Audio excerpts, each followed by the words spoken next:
ओम शांति। आज के वरदान, बाप दादा के वरदान अपने मीठे बच्चों के प्रति।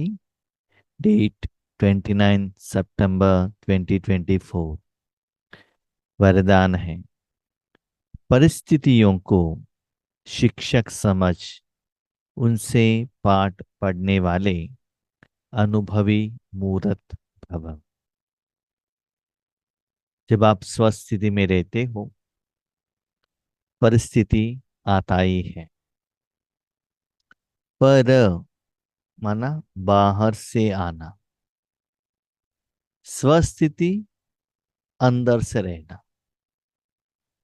जैसे शरीर को अपने घर में रखते हैं ना, एसी है, दीवार है, तो बाहर का जो वायुमंडल है, धूप है, बारिश है, मट्टी है, गर्म हवा है, उसका प्रभाव आपके ऊपर नहीं पड़ेगा।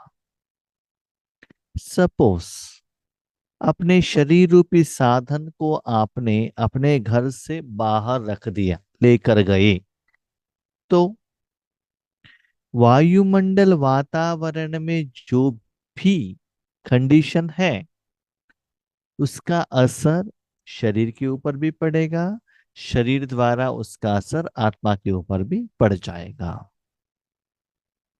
अभी अपने मन बुद्धि को आत्मा में या परमात्मा में रखो, तो आपको जो चाहिए, शांति, सुख, आनंद, प्यार, माना आत्मा और मन बुद्धि को एयर कंडीशन मिल जाएगा। वहां से आपने अपने मन को बाहर दुनिया की तरफ, तन की तरफ, तन के इंद्रियों की तरफ, न्यूज की तरफ, देश विदेश की तरफ और कोई पाठ की तरफ रखा, तो उसका असर आपके ऊपर पड़ेगा। उसको कहते परस्थिति। उसका स्थिति है, वो आपका स्थिति नहीं है। उसमें आपने अपने मन बुद्धि को लगाया, इसलिए उस परिस्थिति का प्रभाव आपके ऊपर आ गया। तो आपके ऊपर आ गया, तो उसका असर आपके ऊपर आएगा ना। तो उसको संभालेंगे कैसे? तो बाबा कहते हैं, जो परिस्थिति कब आता है, जब बाबा मुरली में कहते हैं उसके अनुसार आप नहीं चलते हो ना, तो बाबा आपको टेस्ट करता है, एग्जाम देता है, ताकि इस द्वारा मेरा बच्चे अनुभवी बने। तो परिस्थिति आते ही आपको क्या करना है? वो परिस्थिति द्वारा बाबा आपको कुछ पाठ समझाना चाहते हैं। ये पाठ द्वारा आपको जो अनुभव मिलता है, ये अनुभव आपके सामने भविष्य में जो आने वाले और भी स्ट्रॉन्ग टेस्टिंग पेपर के लिए भगवान आपको रेडी कर रहे हैं। क्योंकि भगवान त्रिकालदर्शी है ना। लौकिक में भी आपने देखा है, जब स्कूल में बड़े बड़े एग्जाम्स आते हैं, उस समय स्पेशली प्राइवेट स्कूल वाले बार बार बार उन लोगों को, बच्चों को, स्टूडेंट्स लोगों को एग्जाम देते हैं कि फाइनल एग्जाम के लिए वो रेडी हो जाए। तो ऐसी परिस्थिति में आपको घबराना नहीं है। जिन्होंने होमवर्क किया है, रेगुलर स्टूडेंट है, धारणा की है, वो कभी घबराएंगे नहीं। तो जब परिस्थिति आते ही क्या करना है? तो बाबा कहते हैं, बच्चे आपने तन, मन, धन, जीवन भगवान के आगे दे दिया, भगवान को समर्पण कर दिया, अब संगम युग में रह रहे हैं। इसका मतलब अभी कभी भी आपको अकल्याण हो ही नहीं सकता। ये निश्चय, विश्वास, सबसे ऊपर बाबा के बच्चे बनने की बात, भगवान को यथार्थ पहचानने की बात, भगवान को यथार्थ यूज करने की बात, आपके जिंदगी में जो कर्मों का फल में जो रिजल्ट्स आया, उसके आधार पर चेक करते चलो। वर्तमान समय में भी आपको बार बार असफलता का एहसास हो रहा है, इसका मतलब यथार्थ विधिवत ईश्वरीय ज्ञान को अपने जिंदगी में उतारा नहीं है। इसीलिए परिस्थिति द्वारा बाबा आपको पाठ सिखाना चाहते हैं। कभी कभी कहते हैं ना, ये अभी नहीं सीखेगा, इनको जब शादी करते हैं ना तब परिस्थिति उनको सिखाएंगे, इनके बच्चे आएंगे ना तब उनको सिखाएंगे, वो लोग हम कहने से सुनने वाले नहीं है। उनकी जिंदगी में ऐसी सिचुएशंस आता है तब ये लोग सीख लेंगे। तो ऐसे सिचुएशन में भी बाबा क्या कहते हैं, बच्चे उस परिस्थिति को आप हैंडल करने के लिए मत जाना, आप जाएंगे तो बस जाएंगे। उस समय मूर्त बनो, साधन बनो ईश्वर के आत्मे, और उस द्वारा जो बाबा आपको सिखाना चाहता है उसमें अनुभवी बनो। इसलिए परिस्थिति आते ही घबराना नहीं, स्वस्थिति में आ जाओ। जैसे छोटा बच्चा माँ के गोद से नीचे उतरता है, पैदल चलता है, भागता है, आगे से गुस्सा कुत्ता आ गया, कोई गाय आ गई, कोई स्नेक आ गया, या कुछ व्हीकल आ गया, तो तुरंत भागकर क्या करता है, आकर माँ के गोद में बैठ जाता है ना।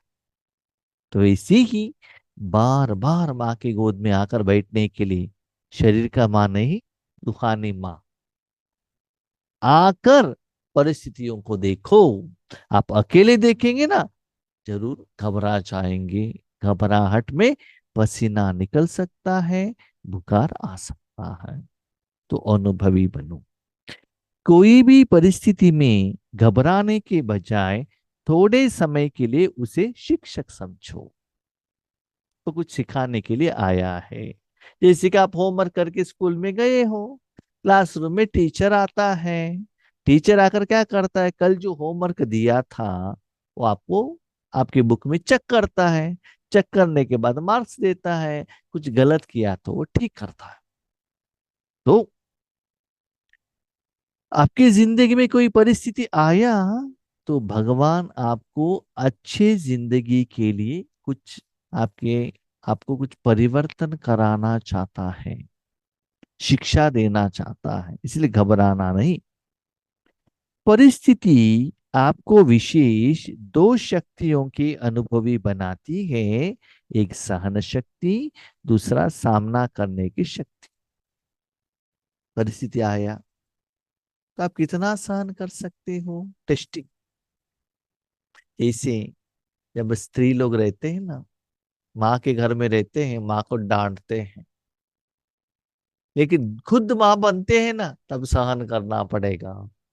जितना इन्होंने अपने माँ को डांटा था, विथ इंटरेस्ट इनके बच्चे इनको डांटेंगे, तब उनको पता चलता है कि मेरे माँ को मैंने डांटा था तब उनका मन कैसा था। तब जब आप माँ बनते हो ना तब आपको पता चलता है, तब तक पता नहीं चलता, क्योंकि आपको आता है ना वो सिचुएशन, तब उनका जो समस्या है तब आपको पता है, वो तब तक उन्होंने कितना भी कहा। मेरा अनुभव कहता हूँ, जब हमारे घर में है ना लाइट ऑन करते हैं, माँ डांटती है लाइट ऑन किया है, क्यों ऑन करते हैं, करंट क्यों वेस्ट करते हैं, ठीक है। तो आज हमारा बहन आई है, सभी जगह पर लाइट ऑन करके रख दिया, तब मुझे पता चला माँ क्यों कहती थी, है ना। तो वो सिचुएशन जब हमको आता है तब हमको पता चलता है कि माँ ने माना उसने ऐसे क्यों कहा था। तो इसीलिए बाबा दुनिया के बहुत सारे लोगों का पाठ देखता है, वो देखकर आज इन्होंने एक गलती किया, भविष्य में इसको पछताना पड़ेगा, वो देखकर आपको क्या करता है, बच्चे ऐसे मत करना। पहले मुरली द्वारा समझाता है, अमृत वेला द्वारा डायरेक्ट समझाने का कोशिश करता है, मुरली द्वारा समझाने का कोशिश करता है, उसके बावजूद भी आप नहीं सुनते हो। परिस्थिति माया नहीं भेजती है, ज्यादातर हम बाबा के बच्चों को बाबा ही टेस्टिंग पेपर देता है, देने के बाद मैंने कुछ भी नहीं किया, माया है। कहता है बाबा लेकिन देता वही है। तो उससे आपको पता चलता है आप में कितना सहन शक्ति है और सामना करने की शक्ति है। यह दो पाठ पढ़ लो तो अनुभवी बन जाएंगे। जितना सहन शक्ति बढ़ता जाएगा उतना उसका प्रभाव आपके ऊपर नहीं पड़ेगा। सामना करना माना गुस्सा करना नहीं, इसके साथ झगड़ा करना नहीं। हम्म उस परिस्थिति को कितना स्ट्रांग आप फेस कर सकते हो। घर से बाहर निकले, कोई बीमारी नहीं आया, इसका मतलब आपका बॉडी स्ट्रांग है, रेजिस्टेंस पावर है। इसे मन को बाहर भेजा, वहां का निराकार वायुमंडल का प्रभाव नहीं पड़ा, तो आप स्टेबल हो, पावरफुल हो। जब कहते हो हम तो ट्रस्टी हैं, मेरा कुछ नहीं है, तो परिस्थिति में घबराते क्यों हो? आपका कुछ नहीं तो क्यों आप चिंता करते हो? रेंटेड हाउस है, कितना भी बारिश आने दो ना, बिल्डिंग गिरेगा तो ओनर का गिरेगा ना, मेरा थोड़ा ही गिरेगा। हाँ? मेरा हाउस है तो क्या होगा? ओ मेरा दीवार गिर गया, पेड़ चला गया, कितना चिंता करते हो, है ना? इसलिए बाबा कहता है ट्रस्टी हो। ट्रस्टी माना सब कुछ बाप हवाले कर दिया, इसलिए जो होगा वह अच्छा ही होगा। इस स्मृति से सदा निश्चिंत समर्थ स्वरूप में रहो।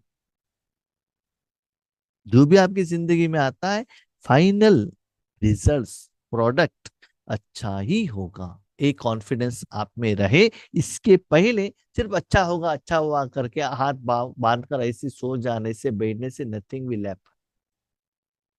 इसके पहले आपकी जिंदगी में बहुत अनुभव होना चाहिए कि जो भी हुआ उसमें मुझे कल्याण हुआ।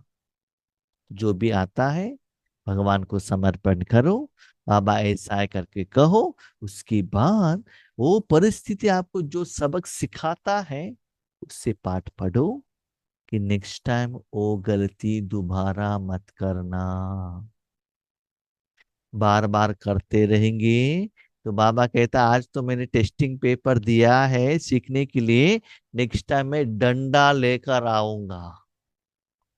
हाँ, मैंने जो क्वेश्चन दिया है ना उसका ठीक से आंसर नहीं दिया आपने, मैं धर्मराज बनकर आऊंगा। डंडे द्वारा, समस्या द्वारा, विघ्न द्वारा आपको ठीक करके ही मैं लेकर जाऊंगा। लेकिन मेरे बच्चों को दुख देना मुझे अच्छा नहीं लगता है, इसलिए मेरे से डंडे मत खाना, उसके पहले सीख लेना। स्लोगन। जिस जिनका मिजाज मीठा है वो भूल से भी किसी को दुख नहीं देता है।